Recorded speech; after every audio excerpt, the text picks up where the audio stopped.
going on, everybody out there? This is Popular Stranger, and we are back at you again today with another Madden 21 Ultimate Team video. In today's video, we're going to be ranking every promo in MUT 21. We have created a tier maker list for you guys if you want to do this for yourselves as well. The link can be found down below in the description. If any YouTube creators want to use it as well, feel free to do so. Again, link down below in the description. We'll post it as a pinned comment as well so you guys can rank it. So here is the tier list. If you guys don't know how this works, we got all the promos that I could remember. I looked through a full list and I don't think I left anything out, but if I did, my bad. Oh well, don't sue me. But here are all of the promos below, the rankings. We're gonna move the icons over to where we think they are.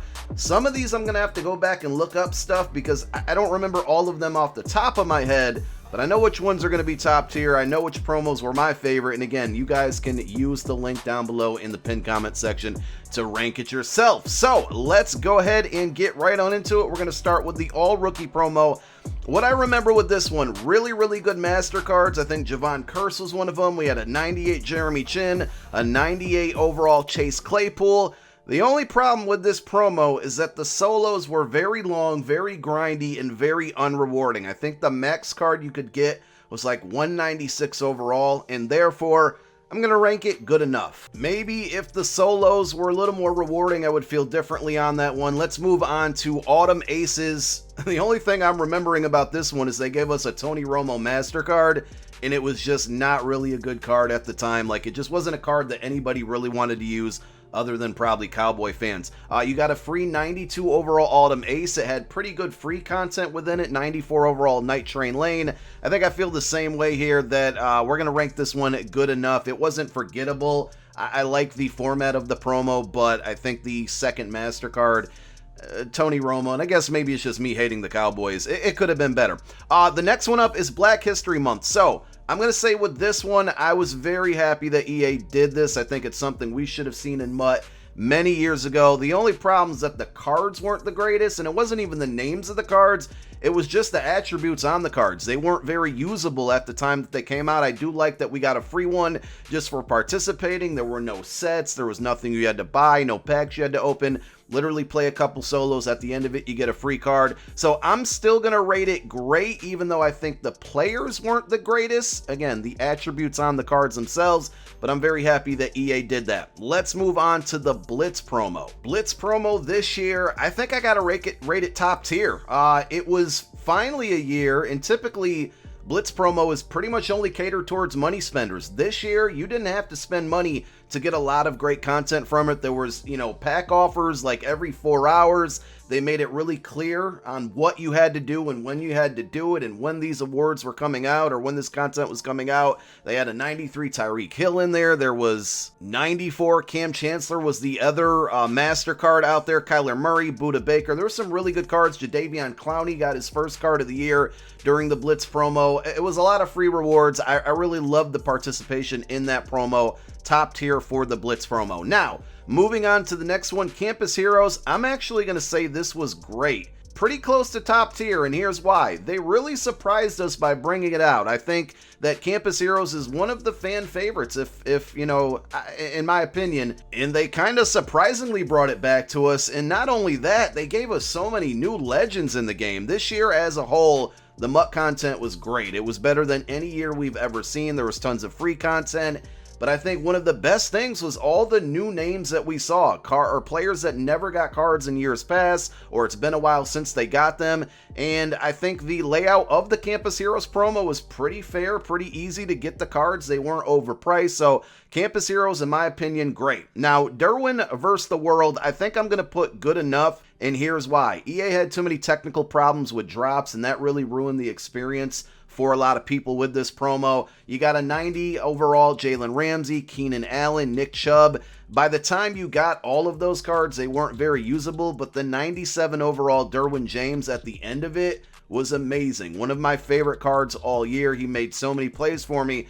Again, only problem from stopping this from being in the great section is that the technical problems with drops really hindered it from being great. Moving on to the NFL draft promo, you know what? I'm almost ready to put this one in top tier. And you know what? I think I'm going to, because You could earn a lot of free content from this, right? We got the normal draft players, the new draftees that we always expect from this promo, but then they gave us like a whole bunch of master cards, and then after that, they surprised us with $32.99 overall cards based on every draft pick within the draft. A lot of content. It came towards the end of the year when typically they forget about giving us good content. So I'm rating the draft promo, if they use the same format that they did this year in MUT 22, I'd be perfectly happy with it. Let's move on to fan appreciation. This one I'm going to say forgettable.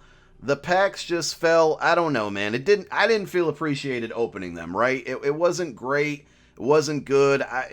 Maybe it'll be better next year, but when I think of MUT 21, I'm never going to think, hey, that fan appreciation was really cool. Flashbacks. Flashbacks are trash. Flashbacks are needed. They're in the game. They need to be there, but with all of the Wildcard Wednesday content, it just never feels really great. So flashbacks maybe could have been forgettable, but at the end of the day, I can't remember many flashbacks that were very usable throughout the year for long periods of time, unless it was for a theme team. Let's move on to the free agency promo. I would say this one's between good enough and great. I really love the layout. There was free content that you could get out there. The solos weren't too crazy. Obviously, with the 98 overall Masters, you could put any team come on them. I'm personally not a fan of being able to do that, but I know the community likes it for theme team purposes. So I'm going to put the free agency promo as good enough. If I remember correctly, much better than last year's, which was very, very disappointing. Golden tickets. I almost want to put forgettable on these, but I think the simple fact that you could pull these out of the training variety pack. I should have put training variety pack on this tier list as an item as a whole, because that was one of the best things, probably top tier if I had it on there. But golden tickets, I think we're going to go good enough. They definitely weren't great. There were some very disappointing ones. There were some good ones, but I think the fact that we could get them in the training variety pack, and they're in the pack still, and the odds weren't incredibly insane to where it was very difficult to pull them. They didn't cost millions of coins. Last year, Mike Vick golden ticket, Bo Jackson golden ticket, like 5, 6, 7 million coins.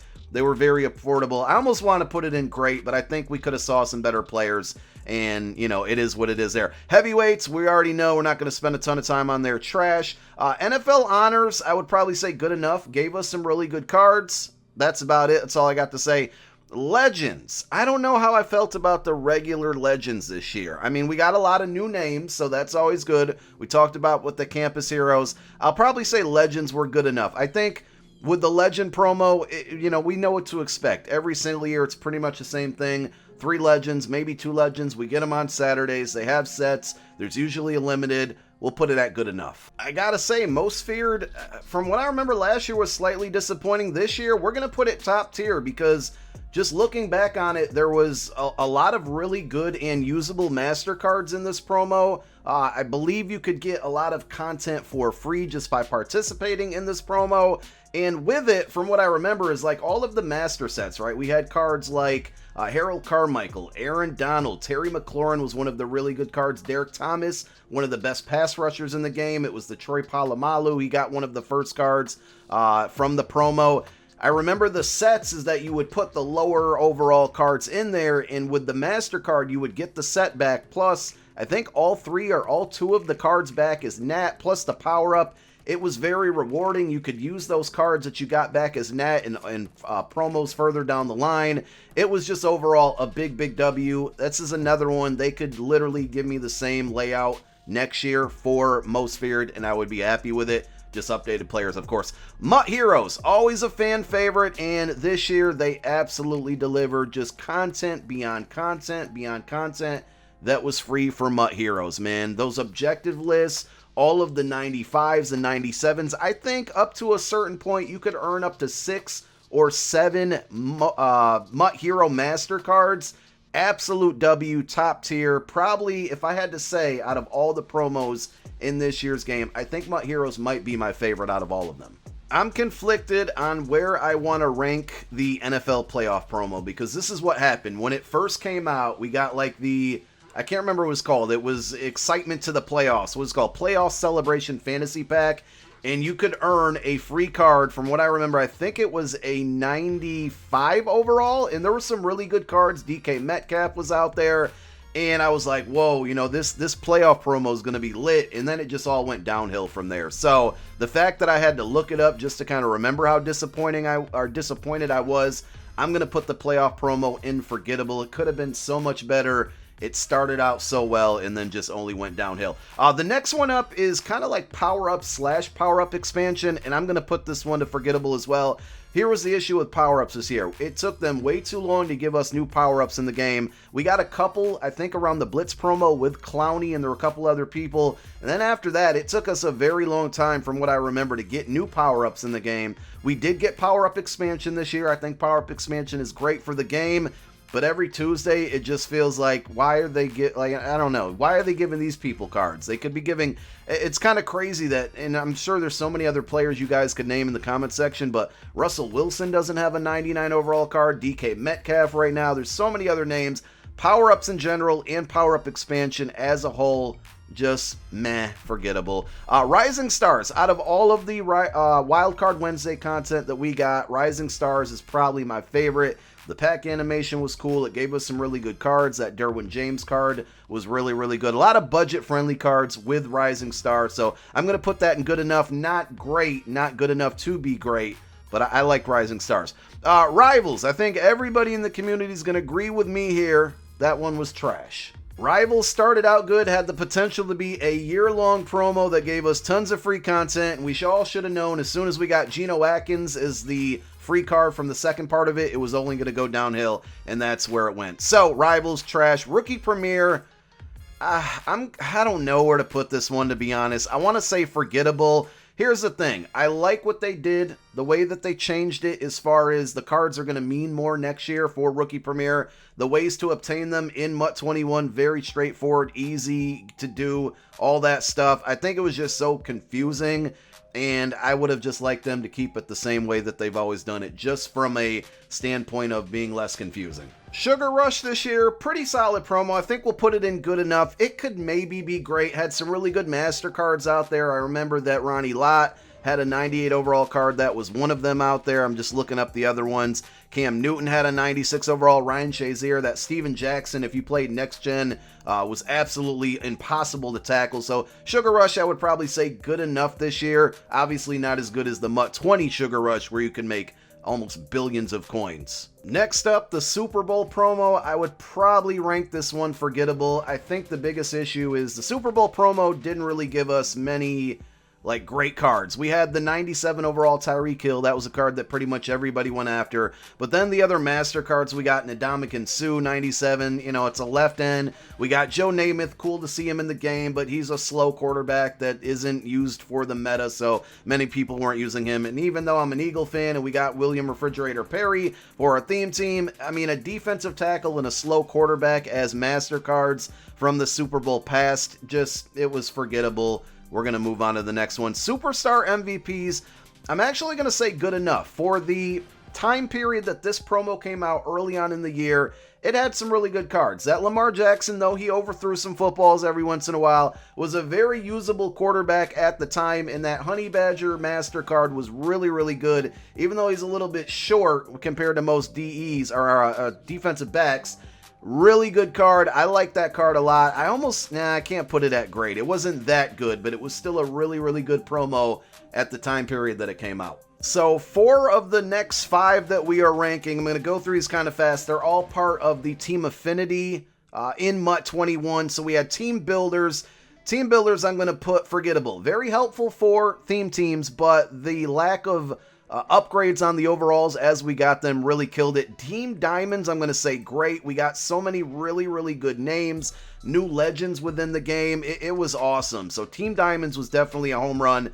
Team Masters, I'm going to put great as well. Really good cards, great cards, 98 overalls. The only problem was that they were incredibly expensive from what I remember. And I do have to take that back. The 98 overalls were the Team Diamonds. The Masters were 99s that were incredibly expensive, but really, really good cards. So it would have been nice to maybe get one of those for free. I remember you got portions to the sets for free by playing solos, but I still think given how good the cards were and how frequent they were on a lot of people's teams that could afford them at least, that goes into the great category. And then team standouts, I think I got to put that in great as well. Team affinity as a whole, really, really good. Team standouts early on, I think there were 89 overalls, had some really good cards. You could get one for free. Team affinity, like I said, top tier if I had to put it all together, but breaking those 4 up individually, 3 of them great, 1 forgettable. The NFL epics, I'm going to say good enough. I mean, we won't spend a ton of time on it, but you got some free cards very early in the year. The solos weren't too difficult. It was a great way to level up early in the year. So NFL epics is a W. I hope they bring it back. The 50. Top tier needs to be a promo that we see every year going forward. I love the idea. I know next year won't be the 50th anniversary of the NFL or whatever they were celebrating, but the 50 needs to be something we see every single year because it was definitely a W. Team of the week. I feel like a lot of people might disagree with me here, but I'm going to put great. Every year, everybody, including myself, complains about Team of the Year not being viable, it being very repetitive, and this year they changed it up. And I think it was for the best. They gave us 4, basically like 4 master cards. It was like 2 legends, we got a limited, and then a player, primetime performer, whatever the heck they called it. Team of the week was great this year. Team of the Year, on the other hand, I almost want to put it in forgettable, but because it's Team of the Year, we'll just put good enough. I mean, it almost has the same layout every single year, so I don't know what else to expect. It felt like the player choices weren't the greatest this year, so we're going to go ahead and put Team of the Year at good enough. Ultimate Kickoff, to be honest, I'm not even going to research or look it up. I don't even remember what was in that one. I remember getting some free content early in the year from it. I think it was Byron Jones, that's who it was. Yeah, that one's forgettable. Ultimate Legends, I'm going to put forgettable. I don't think I've ever thought I would ever see a situation like this where we put Ultimate Legends as forgettable. But here's the problem. When they first came out, they didn't give us the really big names. And then by the time they started giving us all the big names for Ultimate Legends, most people, most of the player base in Madden Ultimate Team they moved on. Vic, Bo Jackson, Lawrence Taylor, by the time we got those, it was just too late. So very forgettable this year for Ultimate Legends. Veterans, I mean, you guys already know, trash, right? And then Zero Chill, I'm going to put Zero Chill at great. Was it the greatest Zero Chill promo ever?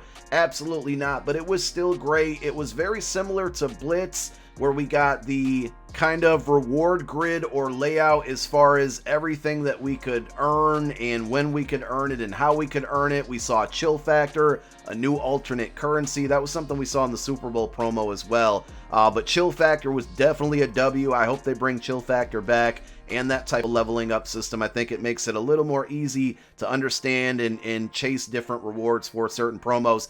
And there we go. There is my final list. Top tier promos this year, in my opinion. NFL Draft, the Blitz promo, Most Feared, the 50, and MUT Heroes. With the great, we have Black History Month, Team Captains, Team Standouts, Team Diamonds, Team Masters, Team of the Week, and Zero Chill. And then there is the rest. Let me know what you guys think. Send me your tier list on Twitter. Thank you guys so much for tuning in. My name is Popular Stranger. I'm out. Peace.